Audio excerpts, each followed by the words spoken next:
Dans cette vidéo, nous allons actualiser et compléter le paramétrage d'un environnement de paix sénégalais qui a été publié dans les deux vidéos précédentes. En fait, nous allons créer la version définitive du paramétrage qui servira de base pour un cas concret de paix sénégalais, c'est-à-dire l'enregistrement d'employés, le calcul de leur salaire et l'édition de leur bulletin, donc un cas concret de paix, qui va se baser sur le paramétrage. Le paramétrage qui a fait l'objet des deux précédentes vidéos et auquel vient s'ajouter cette vidéo qui va actualiser quelques rubriques et ajouter d'autres. Donc, nous n'allons pas nous étaler sur les paramétrages précédents. Il suffit de se référer aux vidéos correspondantes. Et pour ce qui est des rubriques ajoutées ou actualisées, nous allons voir en quoi cela a consisté au niveau du système Full Pay, qui est un système de paie et de gestion des ressources humaines développé par la société mauritanienne Fullsoft.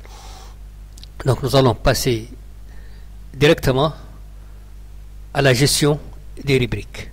Nous avons ici le menu général de l'application. Nous allons cliquer sur environnement de la paie, ensuite sur rubrique de la paie. Là, nous avons la liste des rubriques créées pour cet environnement de paie sénégalais. Nous avons 35 rubriques au total. Donc, nous n'allons pas nous intéresser aux rubriques déjà traitées dans les vidéos précédentes, comme le salaire de base par exemple, la prime d'ancienneté aussi, la majoration pour diplôme. Nous avons une actualisation pour cette rubrique qui récupère la constante majoration pour diplôme. Eh bien, cette constante, c'est une constante de type condition. Nous voyons sa formule, c'est quoi? Si majoration théorique pour diplôme est supérieure à 7000, alors dans ce cas, la majoration pour diplôme est égale à 7000. C'est-à-dire que la majoration pour diplôme est plafonnée et ne doit pas dépasser 7000 francs CFA. La majoration en elle-même, elle est traitée au niveau de cette rubrique, majoration théorique. C'est une constante de type arithmétique ou calcul pour certains. C'est quoi? C'est en fait la somme de trois éléments. D'abord, le nombre de diplômes élémentaires fois la base majoration pour diplôme élémentaire, qui est fixée par la législation à 2200 francs CFA, auquel on ajoute le nombre de diplômes secondaires fois base majoration pour diplôme secondaire, qui est également fixée par la législation, égale à 4000 francs CFA, plus, enfin, le nombre de diplômes supérieurs fois base majoration pour diplôme supérieur, qui est fixée par la loi et qui est égale à 5000. Par la législation égale à 5000. Donc ici, nous avons la majoration théorique pour diplôme. Maintenant, le montant de cette majoration, s'il est supérieur à 7000, eh bien, on retient 7000 tout simplement parce que c'est plafonné. Sinon, on retient le montant trouvé. Donc ça, c'est pour la majoration pour diplôme. L'indemnité d'équipement, il n'y a pas de changement. L'indemnité de transport non plus. L'indemnité de séparation, l'indemnité de logement. Dans tout ça, il n'y a pas eu de changement. Majoration pour langue étrangère. Alors là, il y a une actualisation. C'est en fait une constante de type arithmétique. La majoration pour traitement langue n'est pas plafonnée. C'est en fait la somme de ces trois éléments, nombre de langues traduites fois base par langue traduite, qui est fixé par la convention à 3500 francs CFA, plus le nombre de langues objet de rédaction, fois base par langue objet de rédaction, qui est fixé à 5000 francs CFA, plus le nombre de langues objet de sténographie, fois base par langue objet de sténographie, fixé aussi par la Convention à 4500 francs CFA. Donc, la majoration pour langue étrangère est égale à ça. Voilà sa formule. Bien. Alors maintenant, nous avons l'indemnité de déplacement temporaire ajoutée, mais elle n'a pas de paramétrage spécifique. C'est un montant qu'on saisit au niveau du bulletin de l'employé. Maintenant, nous avons les heures supplémentaires. Ce sont des rubriques ajoutées. Il y a 4 types d'heures supplémentaires. Heures supplémentaires à 10%, à 35%, à 75% et à 100%. Pour chaque type d'heures supplémentaires, la formule est nombre fois base fois taux. Nombre fois base fois taux. Bon, le nombre, c'est le nombre d'heures supplémentaires. Il est saisi au niveau du bulletin de l'employé.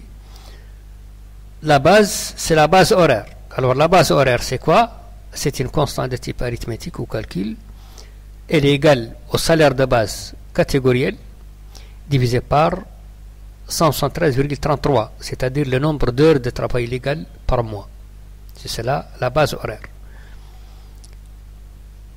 Et le taux, donc, maintenant, il dépend du type d'heures supplémentaires. Ici, nous avons un taux. Le taux ici est de 110. Alors, pour la rubrique suivante,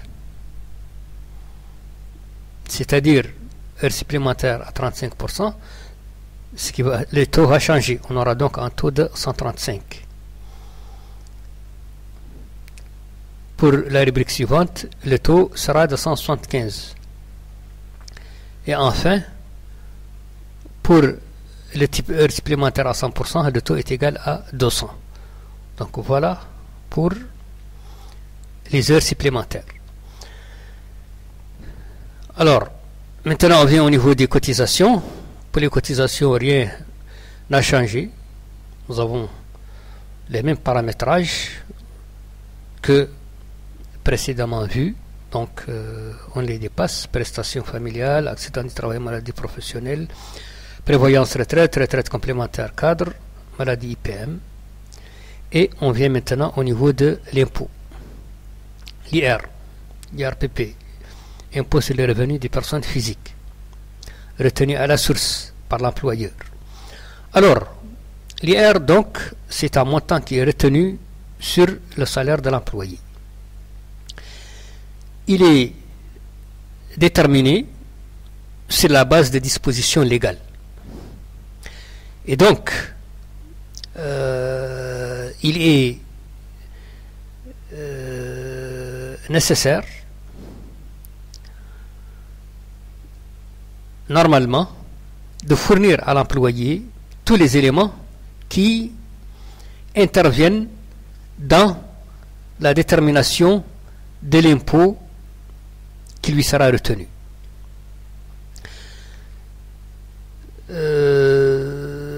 Ceci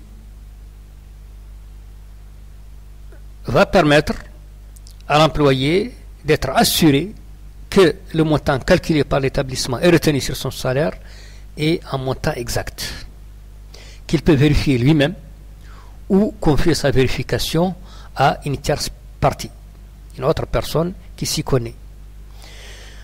Donc, au niveau du système, du paramétrage d'un environnement de paix sénégalais, on va voir tous les éléments qui interviennent dans le calcul de l'IR, l'impôt sur le revenu. À commencer d'abord par l'assiette de l'IRPP. L'assiette de l'impôt, c'est quoi? Eh bien, ça correspond, c'est une constante de type prédéfini. Constante de type prédéfini, ça correspond au cumul de tous les montants pour les rubriques imposables. Donc, le cumul des rubriques imposables constitue ce qu'on appelle l'assiette de l'impôt. L'assiette de l'impôt. Donc, l'assiette est affichée peut donc être affiché dans le bulletin de l'employé, d'accord, et en parcourant les rubriques, il pourra donc s'assurer que son montant correspond effectivement à la somme des rubriques imposables. Alors, après l'assiette, nous avons l'abattement. En fait, la loi dit qu'il y a un abattement sur l'assiette. Donc, une fois l'assiette déterminée, il y a un abattement fixé par la loi à 30%. Donc, on enlève 30% de l'assiette, ce qui correspond à un abattement. Donc, l'abattement de l'impôt, c'est une constante de type arithmétique, comme on le voit, c'est l'assiette donc fois 30 sur 100, c'est-à-dire 30% de l'assiette. Donc ça, c'est l'abattement. Et maintenant, nous avons la base de l'impôt. Donc la base sur laquelle on va calculer l'impôt. En fait, elle correspond à la différence entre l'assiette et l'abattement. Donc c'est une constante de type arithmétique calcul, c'est l'assiette moins l'abattement. Donc voilà la base de l'impôt. Alors maintenant, la loi dit que dans la base, il y a une part non soumise. Parce que l'impôt l'IR, c'est un barème progressif. Selon la loi, c'est un barème progressif. 6 tranches. La première tranche n'est pas imposable, les 5 autres le sont. Selon un barème progressif. Pour chaque tranche, nous avons une base et un taux. La base correspond au montant qui se trouve dans cette tranche multiplié par un taux fixé par la loi. Alors, la part non soumise de l'impôt, donc c'est une constante de type condition. Alors, quelle est sa formule? Sa formule c'est si la base de l'IR, donc si la base de l'impôt est supérieure à 52 500, alors dans ce cas, la base non soumise à l'impôt, le montant donc qui ne sera pas inclus dans l'impôt, dans le calcul de l'impôt, c'est 52 500. 52 500. Sinon, eh bien, c'est la base de l'IR. C'est inférieur donc à 52 500 et c'est ce montant-là qui sera donc non soumis à l'impôt. Donc, ça c'est pour la part non soumise de l'impôt. Maintenant, c'est en fait la première tranche. Ensuite, nous aurons plusieurs tranches. 5 tranches. Donc, tranche 1 de l'IRPP, tranche 2, tranche 3, tranche 4 et tranche 5. Alors, la tranche 1 de l'IRPP, c'est une rubrique, sa formule, c'est une base fois un taux. Alors, son taux, il est fixé par la loi égal à 20. Alors, sa base maintenant, c'est une constante de type condition. Condition par rapport à une constante base tranche 1 IRPP test.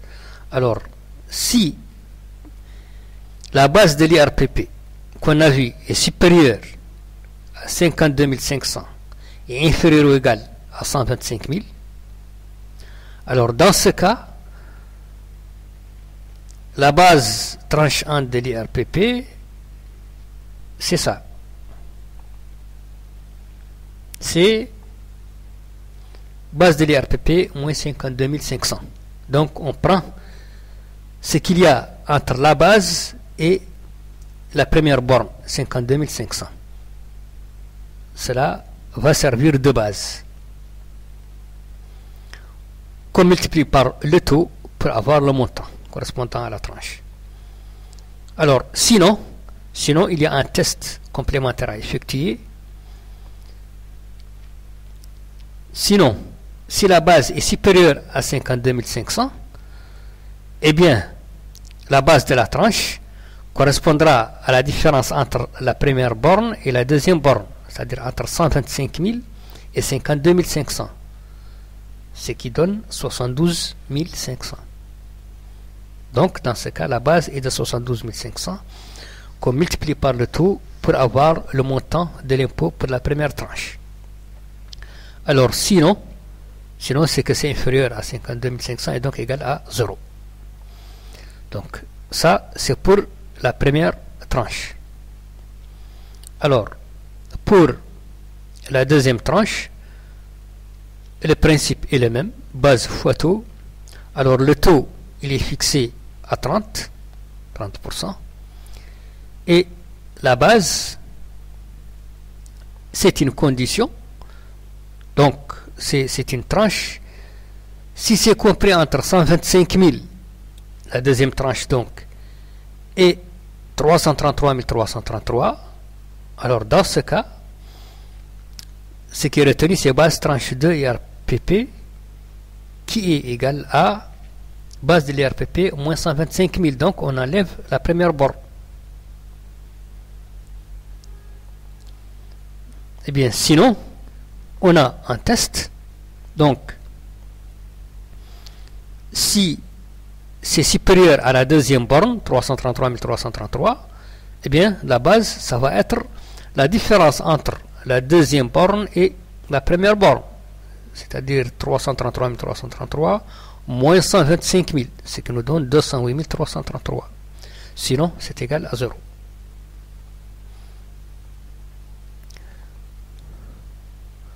Alors, pour la troisième tranche, le paramétrage est similaire. Alors, le taux, lui, il est de 35%. La base, maintenant, ici, nous avons la troisième tranche. Si la base est supérieure à 333 333, inférieure ou égale à 66 666, donc ça se trouve dans la tranche, et bien dans ce cas, son montant c'est la base moins la première tranche, 333 333, ça. Okay.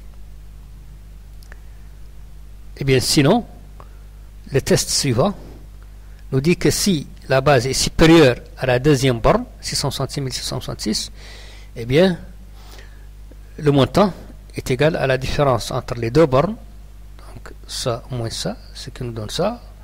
Sinon, c'est égal à 0.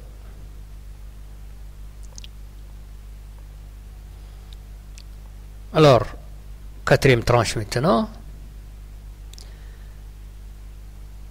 Pour la quatrième tranche, nous avons base fois taux. Le taux, il est fixé à 37. La base, si base de l'IR est supérieure à 666 666 et inférieur ou égal à 1 125 000, alors dans ce cas, le montant, il est égal à la base de l'IR moins la première borne, 666 666. D'accord. Sinon, c'est le test complémentaire. Et donc, si la base de l'impôt est supérieure à la deuxième borne, 1 125 000, le montant donc va être la différence entre la deuxième et la première borne, c'est-à-dire 1 125 000 moins 666 666, ça nous donne ça, 458 334. Et enfin, pour la cinquième tranche, eh bien pour la cinquième tranche, le taux est fixé par la loi à 40%. La base, maintenant, si la base est supérieure à 1 125 000, alors le montant c'est base 35 IRPP, c'est-à-dire base de l'IRPP moins 1 125 000.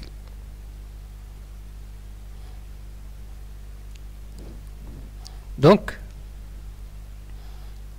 ça, c'est donc les 5 tranches de l'impôt. Alors maintenant, le montant brut de l'impôt, c'est quoi? Eh bien, ça va être la somme des 5 tranches. Montant brut de l'IR. Donc, cette rubrique va prendre la valeur de la constante montant brut de l'IR, qui est en fait une constante de type rubrique, égale à quoi? Égale aux 5 tranches. Donc tranche 1 de l'IRPP, plus tranche 2 de l'IRPP, plus tranche 3 de l'IRPP, plus tranche 4, plus tranche 5. C'est tout. Donc là, nous avons le montant brut de l'IRPP. Seulement la loi dit qu'il peut y avoir une réduction sur le montant de l'impôt en fonction de la situation matrimoniale de l'employé. Et la situation matrimoniale, elle est représentée par un nombre de parts. On lui associe un nombre de parts qui correspond donc à la situation matrimoniale de l'employé. Alors, le nombre de parts, on l'a vu dans les vidéos précédentes, c'est quoi? C'est une constante en fait de type tableau. Et remarquons une chose, c'est que les constantes de type tableau ne sont pas disponibles dans CIJ. Elles n'existent pas dans CIJP. Constante de type tableau, eh bien, elle permet de donner, d'attribuer des valeurs sous forme de tableau à une constante particulière. Par exemple, pour le nombre de parts, il va de 1 jusqu'à 5. 1 jusqu'à 5. Nous avons 1, célibataire, divorcé, veuf, sans enfant, à charge. Ensuite, 1,5, marié, sans enfant, à charge, ou célibataire ou divorcé avec un enfant à charge. 2, marié ou veuf ayant un enfant à charge, ou célibataire ou divorcé ayant des enfants à charge, etc. Donc nous avons le nombre de parts qui augmente jusqu'à 5. Ça s'arrête. C'est au maximum égal à 5. Le nombre de parts ne peut pas dépasser 5. Donc ça va de 1 jusqu'à 5. Donc, le nombre de parts, il va intervenir au niveau de la réduction de l'IRPP. Donc la réduction de l'IRPP de l'impôt, sa formule, c'est une grille tranche. Donc, elle est par rapport au nombre de parts pour l'employé. Donc, il va de 1 jusqu'à 5, comme on a vu. Alors, si le nombre de parts est égal à 1, eh bien, il n'y a pas de réduction, la valeur est égale à 0. Bon.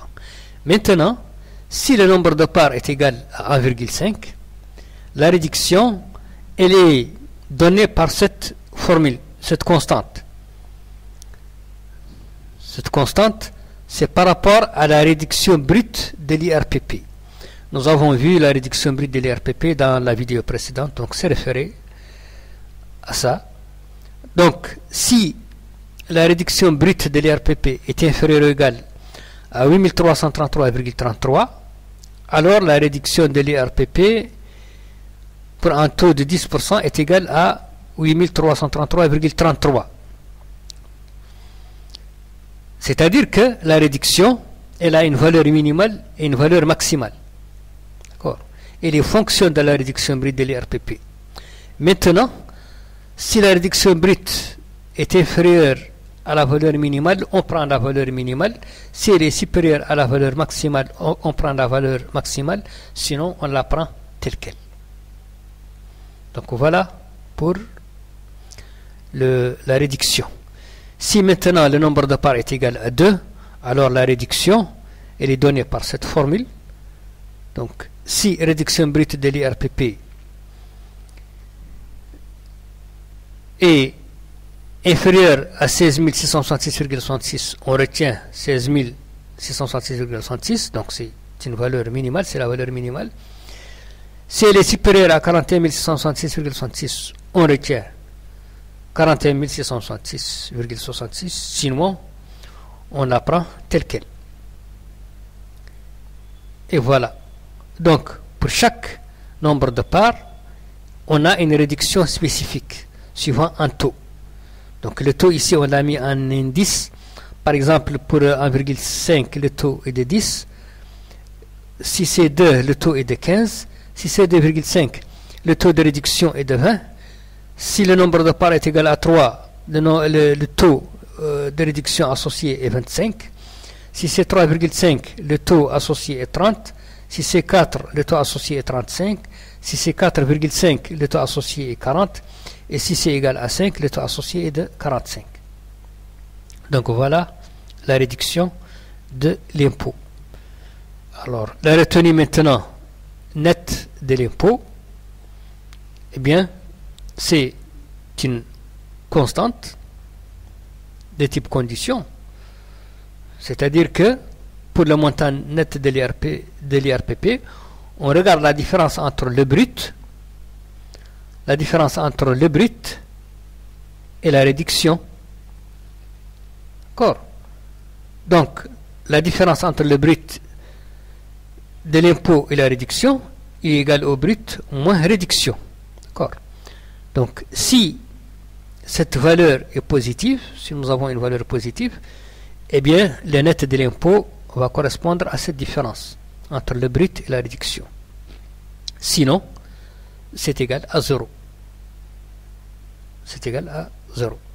Donc, ça, c'est donc la retenue proprement dite de l'impôt, le montant qui va être retenu sur le salaire de l'employé. Vous voyez donc que ce montant-là, on l'a justifié avec les éléments qui interviennent dans sa détermination.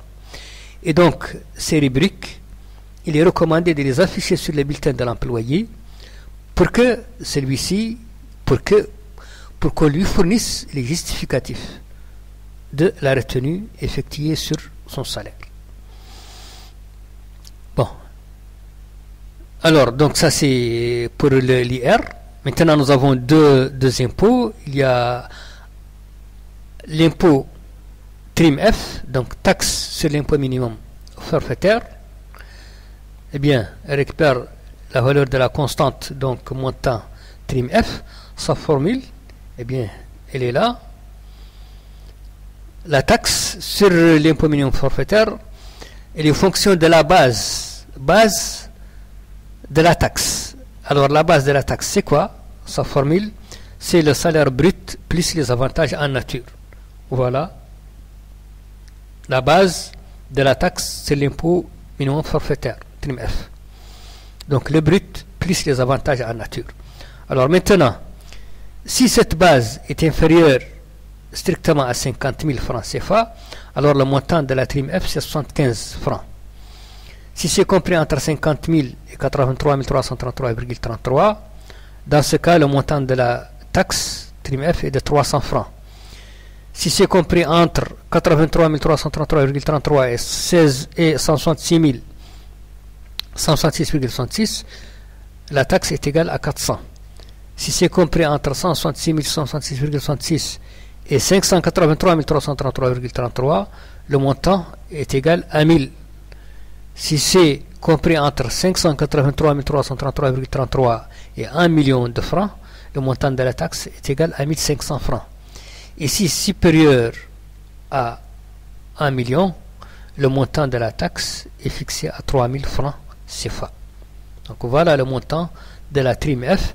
Trim F est un impôt qui est retenu sur le salaire de l'employé. Donc l'IR et la trim F sont retenus sur le salaire de l'impôt de l'employé. Le troisième impôt maintenant, c'est FCE, contribution forfaitaire à la charge de l'employeur, est un impôt, comme son nom l'indique, à la charge de l'employeur. Il ne concerne pas l'employé. Donc, ce n'est pas la peine de le faire figurer sur le bulletin de l'employé. Mais il est là pour qu'on puisse le consulter. Sa formule, c'est une base fois un taux. La base, c'est le salaire brut. Et le taux est de 3%. Donc, la CFCE, c'est 3% sur le salaire brut de l'employé. Donc, voilà, on vient ici donc à la dernière rubrique concernée dans cette vidéo. Donc là, nous avons vu les rubriques ajoutées et celles actualisées par rapport aux deux vidéos précédentes de paramétrage. Et là, donc, nous avons une version définitive du paramétrage sur laquelle nous allons nous baser pour voir un cas concret de pays pour un établissement sénégalais.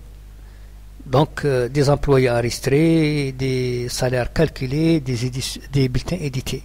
Ce sera l'objet de la prochaine vidéo. Donc, d'ici là, je vous remercie pour votre attention et votre patience et je vous dis au revoir.